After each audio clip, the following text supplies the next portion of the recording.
Hello, എല്ലാവർക്കും വിനൂസ് വ്ളോഗിലേക്ക് സ്വാഗതം. നമ്മൾ ഇന്നിവിടെ ചെയ്യാൻ പോകുന്ന ഐറ്റം ഒരു തമിഴ് ഐറ്റമാണ്. തമിഴ്നാടിൻ്റെ ഒരു തനത് ടേസ്റ്റ് ആയിട്ടുള്ള നോൺ വെജ് വിഭവമാണ്. സാധാരണ തമിഴ്നാട്ടിൽ ഇത് മട്ടൻ വെച്ചാണ് ചെയ്യാറ്. മട്ടൻ കൊത്തുകറി എന്നാണ് ഇതിനെ പറയുക, മട്ടൻ കൊത്തുകറി. നമ്മളിവിടെ ഇത് ചെയ്യുന്നത് സിമിലർ ആയിട്ട് സെയിം ടേസ്റ്റിൽ ചിക്കനും വെച്ചിട്ടാണ് ചെയ്യുന്നത്. ചിക്കൻ കൊത്തുകറി ചപ്പാത്തിയുടെ കൂടെയും നമ്മുടെ ഇടിയപ്പം, നൈസ് പത്തിരി അതിൻ്റെ കൂടെയൊക്കെ വെച്ച് കഴിക്കാവുന്നതും ചപ്പാത്തിൻ്റെ ഉള്ളിൽ പാക്ക് ചെയ്ത് കഴിക്കാവുന്നതും ആയ ഒരു തിക്ക് ഗ്രേവി ആയിട്ടുള്ള ഒരു ചിക്കൻ്റെ ഐറ്റമാണ്. നമുക്ക് വീഡിയോയിലേക്ക് പോവാം. നമ്മളിപ്പോൾ വന്നിരിക്കുന്നത് ചിക്കൻ കടയിലാണ്. ഇന്ന് നമുക്ക് ആവശ്യമുള്ള ചിക്കൻ എടുക്കാൻ വേണ്ടി വന്നതാണ്. ചിക്കൻ കൊത്തുകറി എന്ന് പറയുമ്പോൾ ഇവരോട് കൊത്തി അരിഞ്ഞു തരും. ചെറിയ ചെറിയ പീസായിട്ട് കൊത്തി അരിഞ്ഞു തരും. സാധാരണ അവർ മട്ടൺ പറഞ്ഞു കഴിഞ്ഞാൽ ഇതുപോലെ ചെയ്തു തരും, ചിക്കൻ പറഞ്ഞാലും ചെയ്തു തരും. നമ്മളിന്ന് ചിക്കനാണ് എടുക്കുന്നത്. ചിക്കൻ കൊത്തുകറിക്ക് വേണ്ടിയിട്ടുള്ള ചിക്കൻ റെഡിയായി. ഓക്കെ, ഇതാണ് നമ്മുടെ ഇന്നത്തെ ഇൻഗ്രീഡിയൻസ്. ഇത് വന്നിട്ട് ചിക്കൻ കൊത്ത്. ചിക്കൻ ചെറുതായിട്ട് കൊത്തി അരിഞ്ഞു വെച്ചിരിക്കുകയാണ്. പൊടി പൊടിയായിട്ട് നുറുക്കി വെച്ചിരിക്കുകയാണ്. നുറുക്കി വെള്ളത്തിലിട്ട് കഴുകി വെച്ചിരിക്കുകയാണ്. ഇത് നമുക്ക് ചിക്കൻ കടയിൽ നിന്ന് തന്നെ ഇതേപോലെ കൊത്തി കിട്ടും. സാധാരണ ഇത് ഇവിടെ മട്ടനാണ് ചെയ്യാറ്. മട്ടൻ കൊത്തുകറി എന്ന് പറയും. നമ്മൾ ഇന്നത് ചിക്കനിൽ ചെയ്യണം. മട്ടനിൽ ചെയ്താലും നന്നായിരിക്കും, ചിക്കനിൽ നന്നായിരിക്കും. 1/2 കിലോ ചിക്കനാണ് ഉള്ളത്. അടുത്തത് നമുക്ക് തക്കാളി വേണം.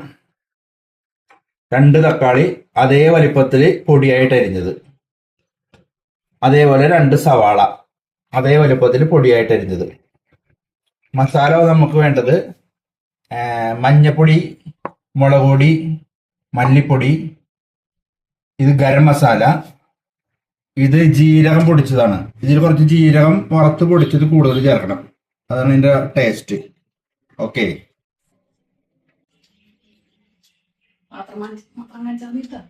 നമ്മളിതാ അതിലേക്ക് ആവശ്യമായ വെളിച്ചെണ്ണ എടുക്കുന്നത്. ചട്ടി നന്നായിട്ട് ചൂടായാലും വെളിച്ചെണ്ണ ഇത്തിരി പുകയുന്നുണ്ട്. ഓക്കെ, വെളിച്ചെണ്ണ ഒഴിച്ചതിന് ശേഷം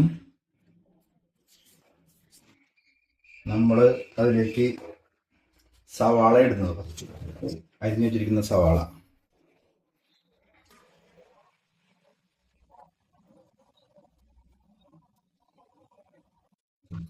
ഈ സവാള ഒന്ന് ചെറുതായിട്ട് വഴറ്റുക. ചെറിയ തീയിൽ വെച്ചിട്ടുള്ളൂ. ഇത് പാത്രം കട്ടി കുറഞ്ഞ പാത്രമാണ്. തീ കുറച്ചിട്ടില്ല. സവാള ഒന്ന് വഴണ്ട് വരട്ടെ. വഴണ്ട് വന്നു കഴിയുമ്പോൾ നമുക്ക് ഇന്നത്തെ തക്കാളി ചേർക്കണം. സവാള ഏകദേശം ഒന്ന് മൂത്ത് വന്നിട്ടുണ്ട്. ഇത്രയും മൂത്താൽ മതി, അധികം മൂക്കണ്ട. ഓക്കെ, ഇനി നമുക്ക് ഇടേണ്ടത് തക്കാളി ഇട്ട് കൊടുക്കാം. അരിഞ്ഞു വെച്ചിരിക്കുന്ന തക്കാളി അതിട്ടിട്ട് കുറച്ചു നേരം വഴറ്റുക. ഇതൊന്ന് റോസ്റ്റായിട്ട് വന്നിട്ട് വേണം നമുക്ക് മസാലപ്പൊടികൾ ചേർക്കാനായിട്ട്. ഇത് വളരെ ഈസിയാണ് കുക്ക് ചെയ്യാനായിട്ട്, ടേസ്റ്റും ആയിരിക്കും. ഇത് ചപ്പാത്തിക്കും ഇടിയപ്പം, പത്തിരി അതിൻ്റെയൊക്കെ കൂടെ കഴിക്കുന്ന ഒന്നായിരിക്കും. ഇതിപ്പോ നമ്മുടെ തക്കാളി സവാളയും കൂടി വഴന്നു വന്നിട്ടുണ്ട്. ലേശം വെളിച്ചെണ്ണ ഒഴിക്കാം. ലേശം വെളിച്ചെണ്ണ തുടങ്ങി. ഓക്കെ, ഇത് മതി. ഇത്രയും വഴന്നു വന്നാൽ മതി. ഇനി ഇതിലേക്ക് നമുക്ക് മസാല ഒന്ന് ആഡ് ചെയ്യാം. നമുക്കൊന്ന് മാറ്റി വെച്ചിട്ട് സെൻറ്ററിൽ ഇട്ടൊന്ന് ചെറുതായിട്ട് മൂപ്പിച്ചെടുക്കാം. ഓയിൽ മാറ്റി വെച്ചിട്ട് മസാല മൂപ്പിക്കാൻ വേണ്ടിയിട്ട് കുറച്ച് വെളിച്ചെണ്ണ ഇതിലേക്ക് ഒഴിക്കാം. ഇനി നമ്മൾ ചേർക്കുന്നത് മഞ്ഞപ്പൊടി, മുളക് പൊടി ആവശ്യത്തിന് 1.5 സ്പൂൺ കിട്ടാൻ മതിയോ, വലിയ ഒരു വേണ്ട. പിന്നെ കുറച്ച് മല്ലിപ്പൊടി.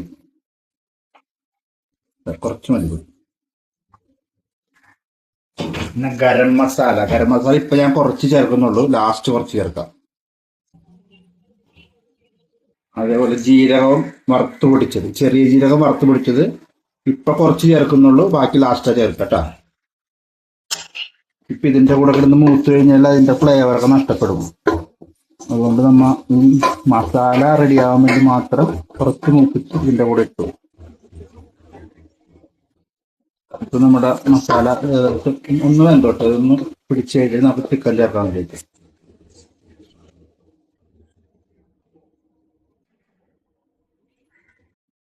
റെഡി ആയിട്ടുണ്ട്, മസാല റെഡി ആയിട്ടുണ്ട്. നമുക്ക് ഇതിലേക്ക് റെഡിയാക്കി വെച്ചിരിക്കുന്ന ചിക്കൻ എടുത്ത് ചേർക്കാം. കഴുകി വെച്ചിരിക്കുന്ന ചിക്കനാണ്. വെള്ളമില്ലാണ്ട് നമുക്കിത് ഇങ്ങനെ ഫിൽട്ടർ ചെയ്ത് ഒഴിക്കാം. വെള്ളത്തിന്റെ ആവശ്യമില്ല ഇതിൽ.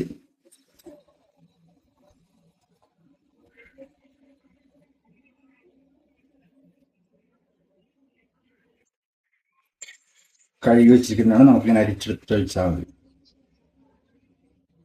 ഇത് നമ്മൾ ചിക്കനും മസാലയെല്ലാം ചേർത്ത് മിക്സ് ചെയ്ത് വെച്ചിട്ടുണ്ട്. ഇത് ഇനി നമുക്കൊരു 10 മിനിറ്റ് അടച്ചു വെച്ച് വേവിക്കണം. ഞാൻ ഉപ്പ് ചേർത്തിട്ടില്ല, ഉപ്പ് ചേർത്തേക്കാം. ഉപ്പ് അതിൻ്റെ അളവിന് കൈയളവാണ്. കുറച്ചിട്ട് കഴിഞ്ഞാൽ ആവശ്യം വേണമെങ്കിൽ ഞങ്ങൾക്ക് ഉണ്ടാകിടാമല്ലോ. ഉപ്പ് ചേർത്തിട്ട് ഇനി നമ്മൾ ഇളക്കിയിട്ട് മൂടി വെച്ചിട്ട് സിമ്മിലിട്ടിട്ട് വേവണം. കുറച്ച് ചിക്കനിൽ നിന്നുള്ള വെള്ളവും ഒക്കെ ഇറങ്ങി വന്നിട്ടുണ്ട്. ഇത് ഞങ്ങൾക്ക് അങ്ങനെ മൂടി വെച്ച് വെച്ചാൽ മതി. ഓക്കെ, നമുക്ക് ബാക്കിയുള്ള ജീരകത്തിൻ്റെ പൊടി ഉണ്ടായില്ലേ, ചെറിയ ജീരകം വറുത്ത് പൊടിച്ചത്, അത് ഇട്ട് കൊടുക്കുക. അത് അവസാനം ഇട്ട് കഴിഞ്ഞാൽ അതിൻ്റെ ടേസ്റ്റ് അങ്ങോട്ട് നിൽക്കുള്ളൂ. അല്ലെങ്കിൽ അതിട്ട് ഒരുപാട് വെന്ത് കഴിയുമ്പോഴേ അതിൻ്റെ ഫ്ലേവറൊക്കെ പോവും, മണവും രുചിയൊക്കെ കുറച്ച് കുറയും. പിന്നെ കുറച്ച് ഗരം മസാല ലാസ്റ്റ് വിതറി കൊടുക്കാം. കുരുമുളക് ആവശ്യമുണ്ടെങ്കിൽ ചേർക്കാം. നമ്മൾ ഇത് മുളക് പൊടി ചേർത്താക്കുന്നതിൻ്റെ പേരിൽ കുരുമുളകിൻ്റെ ആവശ്യമില്ല. ഗരം മസാല ഇട്ട് ഇളക്കി കഴിഞ്ഞാൽ സംഭവം ഓക്കെ.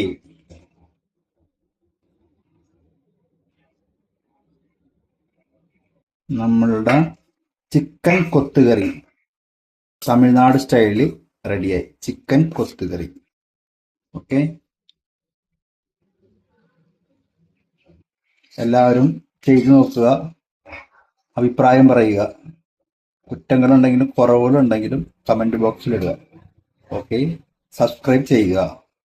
ഓക്കെ, ഇപ്പോൾ നമ്മുടെ ചിക്കൻ 15 മിനിറ്റായി കുക്കായി റെഡി ആയിട്ടുണ്ടാവും. നോക്കാം, ഇതാ എങ്ങനെയുണ്ട് നോക്കാം. ഇതാ നല്ല മണം, അടിപൊളി സംഭവം റെഡി ആയിട്ട്. ഇത്രേ ഉള്ളൂ ഇതിൻ്റെ സീക്രട്ട്. ഓക്കെ, കുറച്ച് ഗ്രേവി ഉണ്ട് നൈസായിട്ട്. അത് നമുക്ക് ചപ്പാത്തിൻ്റെ കൂടെയൊക്കെ കഴിക്കാനായിട്ട് നന്നായിരിക്കും. ചപ്പാത്തിക്ക് വളരെ അടിപൊളിയാണ് ചപ്പാത്തിയുടെ കൂടെ കഴിക്കാൻ. ഇടിയപ്പം, ചപ്പാത്തി, പത്തിരി എന്ന പോലെ സാധനങ്ങളുടെ കൂടെ കഴിക്കാൻ ഇത് നന്നായിരിക്കും. നമുക്ക് ഇപ്പോൾ ഇതൊന്ന് ടേസ്റ്റ് നോക്കാം. നമുക്ക് കുഞ്ഞിന് തന്നെ കൊടുക്കാം.